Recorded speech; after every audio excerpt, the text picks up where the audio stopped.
John Diddy Combs is still innocent. He has not been charged with any crimes, at least as of this recording on the 10th of July, 2024.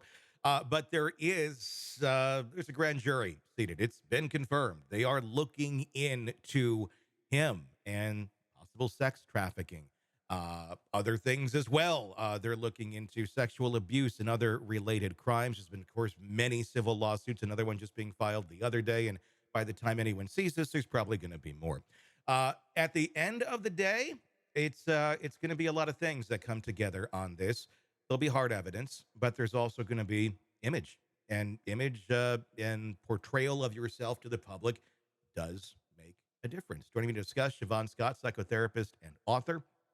If Diddy does go to trial at some point in time, if he is brought up on these charges, there's a lot that's going to be looked back upon. Obviously, he's someone who likes to flaunt his wealth, someone who likes to be out there in a very narcissistic look at me type capacity. He's denied several charges, and then, well, a video came out, and it turns out everything that was said of his accusations against him from Cassie turned out to be pretty much exactly true. Uh, in the last couple of weeks, besides the new charges or the new court cases and civil cases that have been brought up against him, he's deleted all of his social media accounts. But there's a little bit we'll talk about in a second. But he's gone through, deleted every single thing out there, including the apology video that he made not long ago to Cassie. Let's start with that. The fact that he decided to do all of this kind of way after the fact. What's your reaction when you learned about that? My only guess is, trying to cover his tracks and cover anything that could be taken out of social media, taken offline, and used as somebody's evidence in their story to back it up. I guess it's just the complete erasure to diminish accountability. Mhm. He, after deleting everything on Instagram, posted a story, one of those that goes out there for about 24 hours and then it's gone. Oh. And in that video, it was him walking on to his private jet. It says Combs Air on a big carpet right before he steps onto the plane, and then he's seen going, "There's no place like home."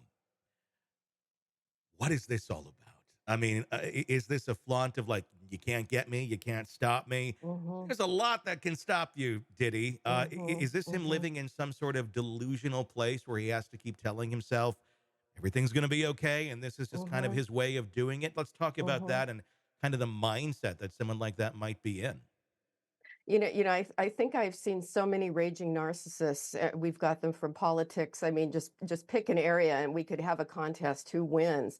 But I tell you, this guy is near the top with his overt messaging that he just can't seem to contain himself from doing. It's really difficult to watch. I mean, what is going on in the mind of someone like that with being a kind of a raging narcissist, as you said?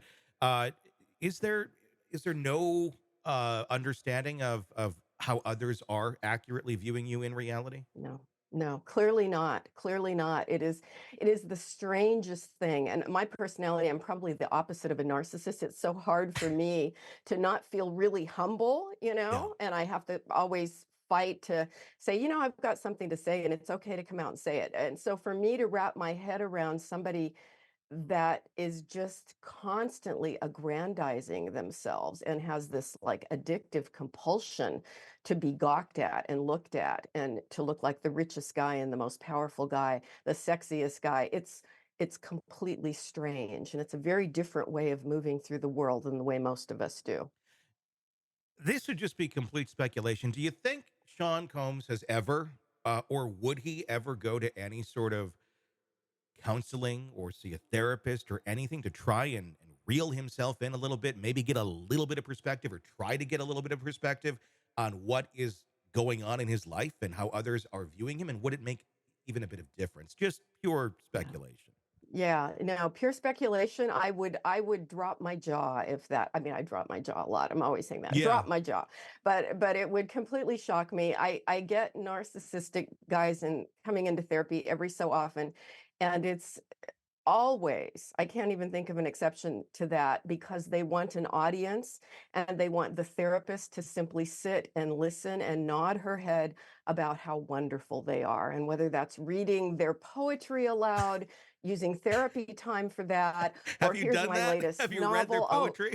I have had people do that. I have had people come in and just say, "I am the best poet in the world," and then they wanna sit there and read the poetry, and I'm supposed to you know, I mean, it's like, "No, sir, that's not what we're here for. I'm not here to read your work or your Yeah. novel or whatever. We're here to work on things about your life and your personality and how to make your life work better." That's not why they go to therapy, and they leave really quickly when you turn that light on them. When you say this is not what it's for, we're That's not here to not do what this. it's for. Yeah. Yeah, It's yeah. essentially they realize And they don't have a captive audience, if you will. Is that exactly, because that is the sense, and they'll come in and they'll say, "Oh, I'm a cash paying client," and often it's a woman just dumped me, and so they're so wounded by how could someone dump them. They want to come and pay another woman, as strange as that sounds, to tell them how great they are. And that's sort of the dynamic. Well, I'm paying you for an hour of your time, and I'm sort of like, "No, that's another kind of work, and that's not what we're doing here." But they do have that sense of you are my audience now, and I want you to adore me and hear how special I am. And that's not what we do. But that seems to be the only way they come into therapy, never for personal growth.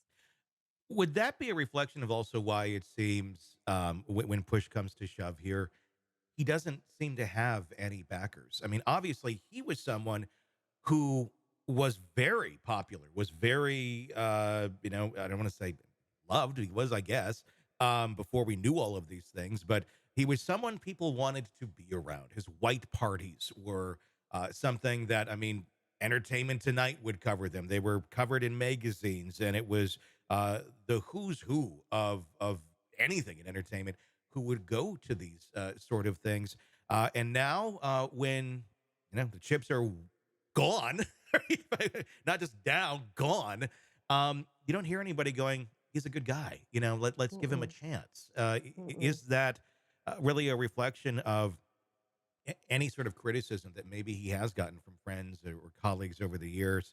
And if there is that inch of negativity or inch of abject criticism against him, that it's like you're out, don't want to hear it, and I'm only going to surround myself with people who will reinforce my beliefs.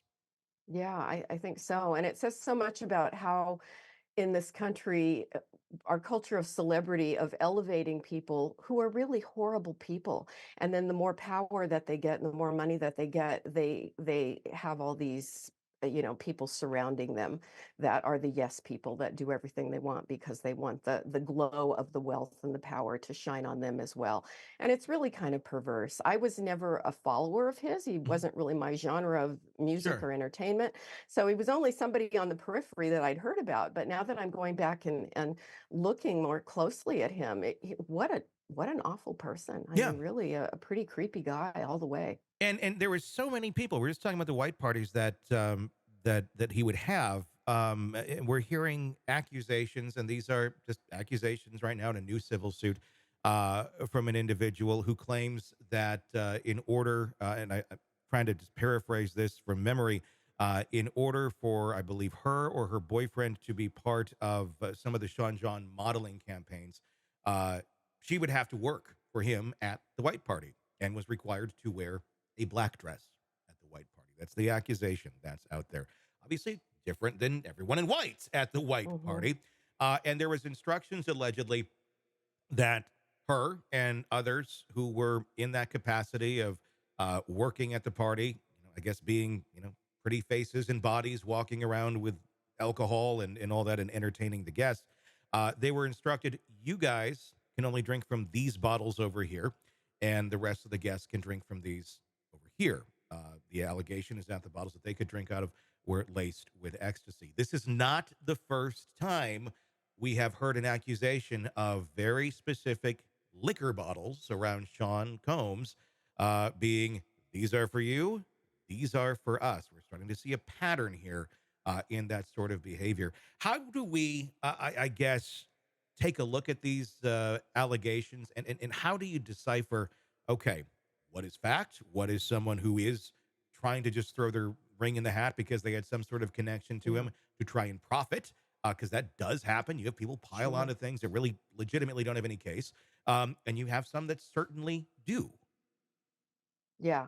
Yeah, I think that's why it's gonna take a long time for, charges to get to trial for him, Mhm. which I think is inevitable that it's going that way, but yeah, there's gotta be a mountain of data to sort through, all the videos that were taken, all the statements from people who are just coming out of the woodwork. It's gotta be a lot to try to prove, but my guess is there's despite not everything it can probably be proven, there's still going to be a lot that is. So it'll happen. And sometimes there'll be requests from the defense. This again, this is not there yet. Innocent till proven guilty. These are just accusations.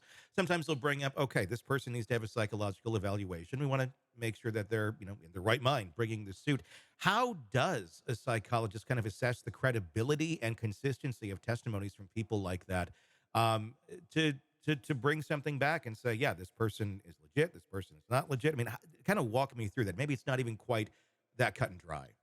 Yeah, it's not very cut and dry. And the kind of psychological evaluation that you're talking about where you're assessing somebody's, are they mentally ill? Do they have ulterior motives? Do they have a personality disorder? That wouldn't be done in that kind of situation. That would only be done where someone is a defendant in a criminal trial and they're claiming that they're not guilty by reason of insanity, so that they were mentally ill to a degree Hmm. that, they didn't know what they were doing when Hmm. they were committing the crime. So probably just for people who are witnesses in a case like this, there's not going to be a psychologist involved in doing any testing to determine the veracity of what they're saying. How much does pattern of behavior weigh into this when it comes to charges? When we start looking at, okay, well, these people over here are saying this, and you look at people who are completely unrelated to it, they say this, and the stories are very similar. Hmm.